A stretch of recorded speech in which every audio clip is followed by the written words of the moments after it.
गीता जी में कहा गया। वो देवताओं के भी जब पूर्ण क्षीण हो जाते हैं तो देवता भी मृतलोक में आकर के 84 के बंधन में फंसते हैं। तभी देवता भी चाहते हैं कि यदि परमात्मा एक बार हम पर भी कृपा कर दे, सुंदर पंच भौतिक मानव जीवन कर्म योनि में जन्म दे दे, तो शुभ कर्म करके अपने इस जन्म मरण के बंधन से मुक्ति पा जाऊं, परमात्मा की सामीप्य मुक्ति हमें प्राप्त हो जाए। तो ये मानव जीवन बड़े भाग से मिला है।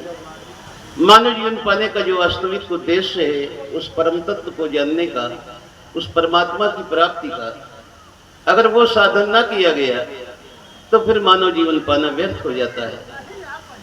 कहा गया कि जो न तरे भवसागर नर समाज अस्पाए, सो कृत निंदक मंद मत आत्मा हम गति जाए।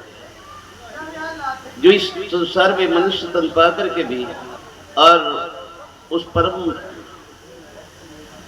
शांति को नहीं प्राप्त करता, उस परमात्मा की प्राप्त नहीं कर पाता, उसके लिए तो कहा गया कि उस आत्महत्या करने के समान इस संसार से चले जाते हैं। तो ये मानव जीवन बड़े भाग से मिला है। मानव जीवन पाने का जो वास्तविक उद्देश्य है, उस परम तत्व को जानने का, उसका साधन हमें निश्चित ही करना चाहिए। बाकी कर्म करते हुए, शुभ कर्म करते हुए अपने मानव जीवन को सफल करना है।